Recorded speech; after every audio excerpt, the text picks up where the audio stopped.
Hello students, कैसे हो आप लोग। आशा करती हूँ आप लोग कुशल होंगे और पढ़ाई के लिए भी पूरी तरह तैयार होंगे। ठीक है, तो आज हम इस वीडियो भाग 1 में क्लास 9th हिंदी क्षितिज भाग 1 के चैप्टर नंबर 4 के अध्याय सांवले सपनों की याद नामक संस्मरण पढ़ेंगे, समझेंगे और शिक्षा के उद्देश्य की पूर्ति करेंगे। स्टूडेंट्स, ये सांवले सपनों की याद संस्मरण जाबिर हुसैन जी द्वारा लिखा गया है। तो सर्वप्रथम हम जाबिर हुसैन जी के जीवन परिचय को जानेंगे। जाबिर हुसैन जी का जन्म सन 1945 में गांव नौनही राजगीर, जिला नालंदा, बिहार प्रदेश में हुआ था। वे अंग्रेजी भाषा एवं साहित्य के प्राध्यापक रहे। सक्रिय राजनीति में भाग लेते हुए 1977 में मुंगेर से बिहार विधानसभा के सदस्य निर्वाचित भी हुए हैं और मंत्री बने। सन 1995 से बिहार विधान परिषद के सभापति भी हैं। जाबिर हुसैन जी का हिंदी, उर्दू, अंग्रेजी तीनों भाषाओं में समान अधिकार रहा। उन्होंने हिंदी की ये प्रमुख रचनाएं लिखीं जो आगे हैं। पहली है दूसरी डोला बीबी का मज़ार, तीसरा अतीत का चेहरा, चौथा लोगा, पांचवा एक नदी रेत भरी भरी प्रमुख हैं। जाबिर हुसैन जी ने प्रस्तुत पाठ जून 1987 में एक प्रसिद्ध पक्षी विज्ञानी सालिम अली की स्मृति में लिखा। ये आपके सामने सालिम अली जी का चित्र प्रस्तुत है। ये प्रकृति प्रेमी थे और प्रकृति प्रेमी होने के कारण पक्षियों से भी बेहद प्रेम करते थे। पक्षियों के बारे में जानना, उनके रहस्यों को खोजना और उनके बीच उनसे खुशियाँ प्राप्त करना और उन्हें खुशी प्रदान करने का काम उन्होंने जीवन के अंतिम क्षणों तक किया।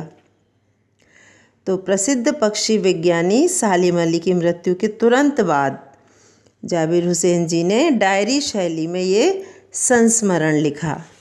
तो बच्चों, संस्मरण किसे कहते हैं?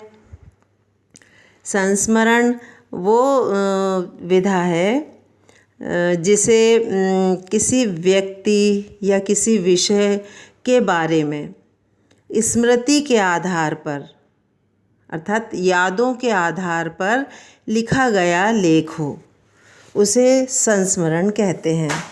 तो सालिम अली की मृत्यु से उत्पन्न दुख और अवसाद को लेखक ने सांवले सपनों की याद के रूप में व्यक्त किया है।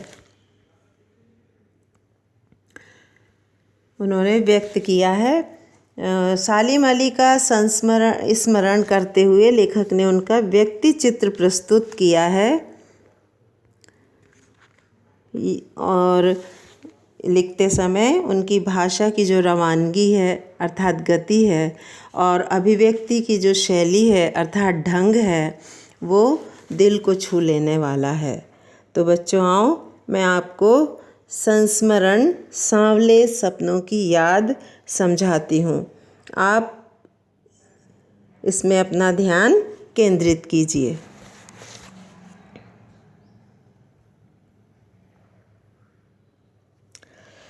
प्रकृति के सुंदर सुंदर पक्षी जिनसे सालिम अली जी ने प्रेम किया, जिनके लिए उन्होंने बड़े सुनहरे सपने देखे, परंतु उनके सारे सपने जो हैं सांवले सपनों में बदल गए। क्यों? क्योंकि सालिम अली जी की मृत्यु हो गई। लगभग 100 साल पूरे करते करते उनकी मौत हो गई और उनके सारे सपने सांवले सपने के रूप में मौत की उनके साथ मौत की आगोश में समा गए। ठीक है, तो लेखक कहते हैं कि सुनहरे परिंदों के खूबसूरत पंखों पर सवार सांवले सपनों का एक हुजूम मौत की आगोश वादी की तरफ अग्रसर है। कोई रोक टोक सके कहाँ संभव है। लेखक कहते हैं कि जब सालिम अली जी पक्षी प्रेमी, पक्षी विज्ञानी और बर्ड वाचर जो के रूप में फेमस थे, इनकी मौत हो जाने से सारे उनके सुनहरे सपने सांवलों सपने में बदल गए और उनका एक समूह उनके साथ साथ मौत की खामोश वादी में की ओर चला गया या मौत की आगोश में समा गया। कोई उन्हें रोक सके या कोई तो ये असंभव है, क्योंकि किसी को हम मौत के मुंह से वापस नहीं ला सकते। ठीक है, इस हुजूम में आगे आगे चल रहे सालिम अली अपने कंधों पर सैलानियों की तरह अपने अंतहीन सफ़र का बोझ उठाए, लेकिन यह सफ़र पिछले तमाम सफ़रों से भिन्न है। भीड़ भाड़ की ज़िंदगी और तनाव के माहौल से सालिम अली का यह आखिरी पलायन है। लेखक कहते हैं कि जब सालिम अली जी की मृत्यु हुई तो उनके जनाजे में उनके उस सफ़र में सालिम अली आगे आगे थे और उनके कंधों पर पर्यटकों की भांति उनके सांवले सपनों का बोझ था और वो उसे लेकर अंतहीन सफ़र यानी इस दुनिया से अलग लोक से परलोक की तरफ चले गए, जहाँ से कोई वापस नहीं आ सकता। इसलिए लेखक ने अंतहीन लिखा है कि जिसका कोई अंत नहीं है और जहाँ से कोई वापस नहीं आ सकता, बोझ उठाए चले गए। और लेकिन उनका ये जो सफ़र था पिछले सभी सफ़रों से अलग था। क्यों? क्योंकि वो भीड़ भाड़ वाली ज़िंदगी और तनाव के माहौल को छोड़ करके आखिरी बार जा रहे थे, जहाँ से उन्हें लौटना नहीं है। पलायन यानी जाना। अब तो वो उस वन पक्षी की तरह प्रकृति में विलीन हो रहे हैं जो ज़िंदगी का आखिरी गीत गाने के बाद मौत की गोद में जा बसा हो। लेखक कहते हैं ठीक उसी पक्षी की तरह वन का पक्षी जैसे आखिरी गीत गाकर मौत की गोद में चला जाता है, वे भी अपने आखिरी सपने देख करके सपनों को देखते देखते मौत की गोद में चले गए। अब उन्हें कोई चाह कर भी, कोई अपने जिस्म की हरारत और दिल की धड़कन देकर भी लौटाना चाहे तो वह पक्षी अपने सपनों के गीत दोबारा कैसे गा सकेगा? वह नहीं लौटा सकते। कोई यदि हाथ पकड़कर उन्हें रोकना चाहेगा या उन्हें अपने दिल की धड़कन देकर पुनः जिंदा करना चाहेगा तो भी वह नहीं कर सकता और सालिम अली जी भी दोबारा सपनों के गीत नहीं गा सकेंगे। क्यों? क्योंकि उनकी मृत्यु हो गई। लेखक कहते हैं मुझे नहीं लगता कोई सोए हुए पक्षी को जगाना चाहेगा। अब इस सोए हुए पक्षी को कोई जगाना भी नहीं चाहेगा। क्यों? क्योंकि इन्होंने जीवन भर पक्षियों के हित में, पक्षियों की हिफाजत के लिए, पक्षियों के रहस्य को जानने के लिए परिश्रम किया। वर्षों पूर्व खुद सालिम अली ने कहा था कि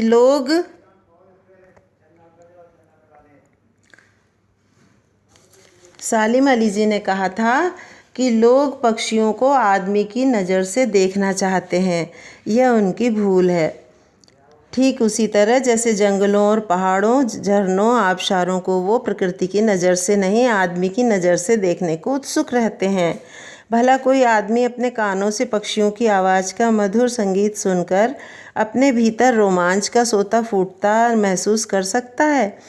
लेखक कहते हैं कि यदि हम उन्हें जगाना चाहें तो कोई नहीं जगा सकता, क्योंकि उनकी मृत्यु हो गई। और सालिम अली जी ने कहा था कि लोग पक्षियों को आदमी की नज़र से देखते हैं, अर्थात स्वार्थ भरी नज़र से देखते हैं, सिर्फ उन्हें अपने उपयोग के लिए पालते हैं, मनोरंजन के लिए पालते हैं।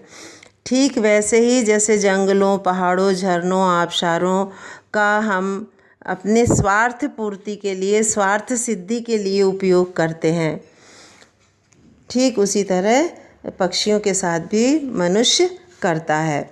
और आज की व्यस्तम ज़िंदगी में ऐसा कौन व्यक्ति होगा जो पक्षियों की आवाज़ सुनकर आनंद महसूस करता होगा और उन्हें आनंद प्रदान करता होगा? शायद कोई नहीं है। एहसास की ऐसी ही एक ऊबड़ खाबड़ ज़मीन, एहसास की एक ऐसी ऊबड़ खाबड़ ज़मीन पर जन्मे मिथक का नाम है सालिम अली। लेखक कहते हैं कि ये जो दुनिया है, ये जो धरती है, यहाँ बड़ी ऊबड़ खाबड़ है, बड़े उतार चढ़ाव हैं। तो उतार चढ़ाव की धरती पर एहसास की जहाँ कमी है, वहाँ पर एक व्यक्ति ने जन्म लिया जिनका नाम है सालिम अली। वो हमारे लिए मिथक हैं। मिथक हैं यानी हमारे लिए झूठा सच है, क्योंकि हमने उन्हें देखा नहीं है, हमने सिर्फ उनके बारे में सुना है। तो लेखक कहते हैं, उदाहरण देकर समझाते हैं, पता नहीं इतिहास में कब कृष्ण ने वृंदावन में रासलीला रची थी और शोक गोपियों को अपनी शरारतों का निशाना बनाया था। कब उन्होंने माखन के बर्तन फोड़े थे और कब दूध छाली आदि मुंह में भरे थे। कब वाटिका में छोटे छोटे किंतु घने पेड़ों की छांव में विश्राम किया था। कब दिल की धड़कनों को एकदम से तेज करने वाले अंदाज में बंसी बजाई थी। और पता नहीं कब वृंदावन की पूरी दुनिया संगीतमय हो गई थी। पता नहीं यह सब कब हुआ था, लेकिन कोई आज भी वृंदावन जाए तो नदी का सांवला पानी उसे पूरा घटनाक्रम की याद दिला देगा। लेखक कहते हैं कि जैसे कृष्ण हमारे लिए मिथक हैं। कृष्ण की सारी रास लीलाएं, बाल लीलाएं जो हैं वो हमने देखी नहीं हैं, सिर्फ शास्त्रों में, पुराणों में, ग्रंथों में पढ़ी हैं और दूसरों के मुंह से सुनी हैं। तो हम उस पर विश्वास करते हैं। और आज यदि हम वृंदावन जाते हैं तो सब हमें वैसा ही हमको कृष्णमय वहाँ पर माहौल मिलता है। परंतु इन सब के बावजूद फिर भी वो हमारे लिए मिथक हैं, क्योंकि हमने प्रत्यक्ष अपनी आँखों से उन्हें ये करते नहीं देखा। तो ठीक इसी तरह इस दुनिया में हजारों मिथक हैं। मिथकों की दुनिया में इस सवाल का जवाब तलाश करने से पहले एक कमज़ोर काया वाले उस व्यक्ति पर नज़र डाली जाए जिसे हम सालिम अली के नाम से जानते हैं।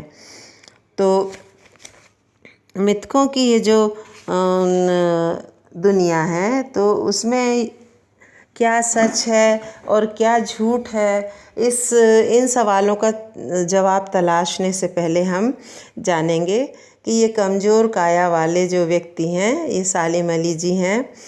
इन्होंने लगभग 100 साल पूरे करने में कुछ ही दिन बचे रह गए थे और उनकी मृत्यु हो गई।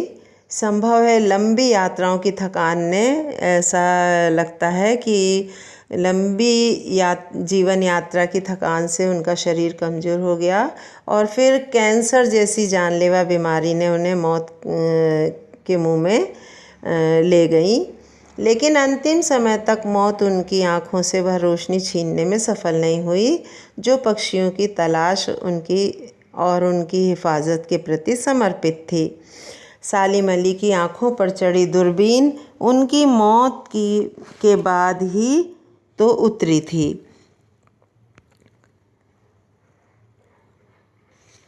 लेखक का कहना है कि सालिम अली जो थे वो भी मिथकों में से एक थे। लगभग 100 साल पूरे करने जा रहे थे और उनका शरीर बहुत कमज़ोर था क्योंकि वो कैंसर से पीड़ित थे और इसी वजह से उनकी मौत हो गई, नहीं तो शायद वो 100 साल पूरा जीते। और लेकिन उन्होंने मौत के ज़िंदगी के अंतिम समय तक उन्होंने पक्षियों की तलाश और उनकी हिफाजत के लिए अपना जीवन समर्पित किया और अंतिम समय में ही उनकी आँखों से दूरबीन उतरी। उन जैसा बर्ड वाचर शायद ही कोई हुआ हो, लेकिन एकांत क्षणों में सालिम अली बिना दूरबीन भी देखे गए हैं। कभी कभी वो दूर क्षितिज तक देखते, उनकी नज़रों में कुछ ऐसा जादू होता कि वे सारी प्रकृति को अपने घेरे में बांध लेते और प्रकृति को बांध लेते, प्रकृति को अपने प्रभाव में लाने के कायल हो जाते। उनके लिए प्रकृति में हर तरफ एक हंसती खेलती रहस्य भरी दुनिया पसरी थी। सारी प्रकृति से वो खुशी बटोरते थे और उसमें खुश रहते थे, उन्हें अपनी खुशियाँ प्रदान करते थे। यह दुनिया उन्होंने बड़ी मेहनत से अपने लिए गढ़ी थी। इस दुनिया में उनकी बड़ी मेहनत से गढ़ी और उसमें इसके गढ़ने में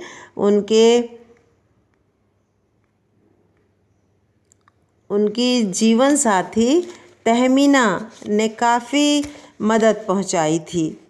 तहमीना स्कूल के दिनों में उनकी सहपाठी रही थी। अपने लंबे रोमांचकारी जीवन में ढेर सारे अनुभवों के मालिक सालिम अली एक दिन केरल की साइलेंट वैली की रेगिस्तानी हवा के झोंकों से बचाने का अनुरोध लेकर चौधरी चरण सिंह से मिले थे। वे प्रधानमंत्री थे। चौधरी साहब गांव की मिट्टी पर पड़ने वाली पानी की पहली बूंद का असर जानने वाले नेता थे। पर्यावरण के संभावित खतरों का जो चित्र सालिम अली जी ने उनके सामने रखा, उसने उनकी आंखें नम कर दी थीं। लेखक का कहना है कि एक बार सालिम अली जी केरल की साइलेंट वैली के हित में चौधरी चरण सिंह से मिले थे जब वे प्रधानमंत्री थे। तो चौधरी चरण सिंह भी प्रकृति प्रेमी थे। उन्होंने उनकी बात को ध्यान से सुना और पर्यावरण को खतरे में देखकर उनकी आंखें नम हो गईं। इससे ये पता चलता है कि प्रधानमंत्री चौधरी चरण सिंह भी प्रकृति प्रेमी थे और प्रकृति के हित में सदा सोचते थे। आज सालिम अली नहीं है, चौधरी साहब भी नहीं है। कौन बचा है जो अब सोंधी माटी पर उगी फसलों के बीच एक नए भारत की नींव रखने का संकल्प लेगा। लेखक कहते हैं कि आज सालिम अली जी भी नहीं है, चौधरी साहब भी नहीं है ना। तो भारत की नींव रखने का संकल्प लेने वाला प्रधानमंत्री चौधरी चरण सिंह भी इस दुनिया से चले गए और हिमालय और लद्दाख की बर्फीली ज़मीनों पर जीने वाले पक्षियों की वकालत करने वाले सालिम अली जी भी चले गए। दोनों ही चले गए। दोनों के जाने का लेखक को बड़ा दुख है। सालिम अली ने अपनी आत्मकथा का नाम रखा था फॉल ऑफ ए स्पैरो। तो सालिम अली जी ने भी अपनी एक आत्मकथा लिखी थी जिसका नाम था फॉल ऑफ ए स्पैरो। तो लेखक कहते हैं, मुझे याद आ गया D.H. लॉरेंस की मौत के बाद। D.H. लॉरेंस भी एक अंग्रेजी उपन्यासकार हैं। ये चित्र उनका आपके सामने प्रस्तुत है। ये भी बड़े प्रकृति प्रेमी थे। तो एक मौत के बाद लोगों ने उनकी पत्नी फ्रीडा लॉरेंस से अनुरोध किया कि वह अपने पति के बारे में कुछ लिखे। फ्रीडा चाहती तो ढेर सारी बातें लॉरेंस के बारे में लिख सकती थी, लेकिन उसने कहा, मेरे लिए लॉरेंस के बारे में कुछ लिखना असंभव सा है। मुझे महसूस होता है कि मेरी छत पर बैठने वाली गौरैया लॉरेंस के बारे में ढेर सारी बातें जानती है। क्योंकि उन्हें भी अच्छी तरह मालूम था कि उपन्यासकार D.H. लॉरेंस प्रकृति प्रेमी थे। वे सचमुच इतना खुला सादा दिल आदमी था। मुमकिन है लॉरेंस मेरी रगों में है, मेरी हड्डियों में समाया हो, लेकिन मेरे लिए कितना कठिन है उसके बारे में अपने अनुभवों को शब्दों का जामा पहनाना। मुझे यकीन है मेरी छत पर बैठी गौरैया उसके बारे में हम दोनों की ही बारे में मुझसे ज़्यादा जानकारी रखती है। तो लॉरेंस की पत्नी ने बताया कि लॉरेंस भी बहुत बड़े प्रकृति प्रेमी थे। लेखक कहते हैं तो जटिल प्राणियों के लिए सालिम अली हमेशा एक पहेली बने रहेंगे। बचपन के दिनों में उनकी एयरगन से घायल होकर गिरने वाली नीले कंठ की वह गौरैया सारी ज़िंदगी उन्हें खोज के लिए नए नए रास्तों की तरफ ले जाती रही। ज़िंदगी की ऊंचाइयों में उनका विश्वास एक क्षण के लिए भी डिगा नहीं। वो लॉरेंस की तरह नैसर्गिक ज़िंदगी का प्रतिरूप बन गए। लेखक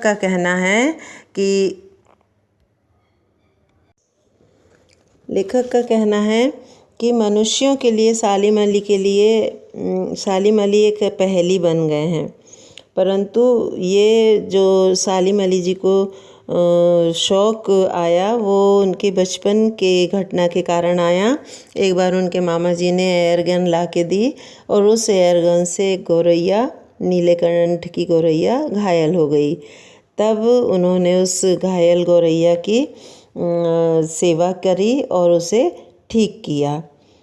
तभी से उन्हें पक्षियों से प्रेम हो गया और वह ज़िंदगी की ऊंचाइयों में पक्षियों के साथ ज़िंदगी की ऊंचाइयों को पाते रहे।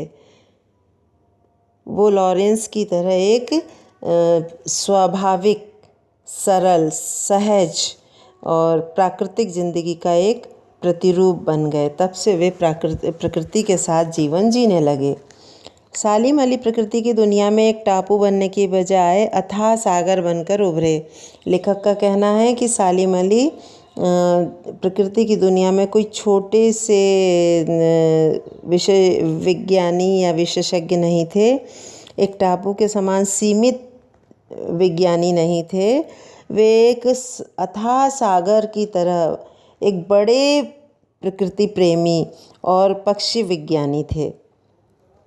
जो लोग उनके भ्रमणशील स्वभाव, उनकी यायावरी से परिचित थे, यायावरी यानी घुमक्कड़ी, ये धर्म से परिचित थे, भ्रमण से परिचित थे, उन्हें महसूस है कि वो आज भी पक्षियों की सुराग में निकले हैं।